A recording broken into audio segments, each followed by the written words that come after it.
পুকুরে লাফাচ্ছে বিশাল আকৃতির মাছ। মাছ চাষি ভাগ্য বদলে দিয়েছে মকবুল হোসেন মোল্লার। লাল রুই মাছ, মাছের সাইজ খুব ভালো মাটি হয়েছে না, খুব সুন্দর মাটি। এই সুন্দর মাটির কারণে মাছ খুব সুন্দর হয়। নারায়ণগঞ্জের ২৫০০ উপজেলার সফল মাছ চাষি মকবুল হোসেন মোল্লা একটি পুকুর দিয়ে শুরু করলেও তিনি এখন ৩৫টি পুকুরে মাছ চাষ করছেন। আসলে সফলতার পিছনে একটা কাহিনী বলবো, যে পরিশ্রম করবে তার সফলতা নিশ্চিত দড়া দেবে ইনশাআল্লাহ। ১৯৯৭ সালের দিকের কথা।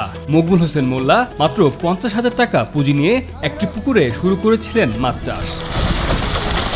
কালক্রমে সেই পুঁজি এখন ১ কোটি টাকার উপরে। মূলত হালাল ব্যবসা করার উদ্দেশ্যেই মাছ চাষে নাম লিখান মকবুল হোসেন মোল্লা। এই ব্যবসাটা আমার দৃষ্টিতে অনেকটুকু হালাল, এখানে মানুষকে ধোঁকা দেওয়ার কোনো কিছুই নাই, যার কারণে মূলত মাছ চাষে আমার আশা। সময়ের ব্যবধানে পুকুরের পরিধিও বেড়েছে মোল্লার, যার বর্তমান আয়তন ৯.৭০ হেক্টর। সেই পুকুরগুলোর কোনোটিতে পাঙ্গাস, কোনোটিতে তেলাপিয়া, আবার কোনোটিতে চাষ হয় দেশি সরপুঁটি, চাষ হয় ভিয়েতনাম কই, মলা মাছও। ওই জন্য হলো পাঙ্গাস, বাগান বাড়ি হলো পুঁটি, ট্যাংরা, বিভিন্ন পদের মাছ, তেলাপিয়া, বহুত মাছ আছে। এছাড়াও রুই, কাতলা, মৃগেল, ট্যাংরা, শিং তো রয়েছে।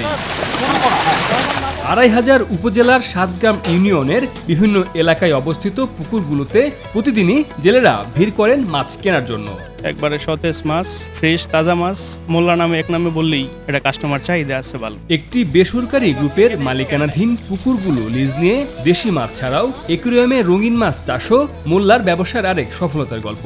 আমার পুকুরের সংখ্যা মোট ৩৫টির পুকুরের জল আয়তন হবে ৭০ বিঘার মতো। স্থানীয় ক্রেতারা মনে করেন ভালো পানি, ভালো মাটি, ভালো ফিড ও সঠিক তদারকির কারণেই মোল্লার পুকুরের মাছ এত সুস্বাদু। ওনার খাবার ভালো, ওনার মাটি ভালো, সব বিষয়ে ভালো, এই কারণে ওনার চাহিদা ভালো। নানা সীমাবদ্ধতা ও প্রতিবন্ধকতার কথা জানিয়ে মকবুল হোসেন মোল্লা জানান, খাল বিলে মাছের যেমন স্বাদ, সেই স্বাদ ধরে রাখতে সেভাবেই তিনি মাছ চাষ করেন, যে কারণে তার পুকুরের মাছের স্বাদ বেশি। সবসময় চিন্তা করি যাতে মাছের স্বাদটা সেই খাল বিল নদী থেকে যে মাছটা আমরা পাই, ওখানে মাছটা যেরকম স্বাদ হয়, আমি সবচেয়ে চেষ্টা করি আমার ধ্যান ধারণা থাকে যে মাছের স্বাদটা যেন ওইরকম। আমার মনে হয় এই কারণে মাছের চাহিদাটা বেশি। ডমেক্স টয়লেট রাখে ফ্রেশ ১০০ ফ্ল্যাশ পর্যন্ত, তাই ব্যবহার করুন ডমেক্স ফ্রেশ গার্ড। মাছ চাষের নানা পরামর্শের বিষয়ে মকবুল হোসেন মোল্লা সবসময়ই স্থানীয় মৎস্য অধিদপ্তরের সাথে যোগাযোগ করে থাকেন।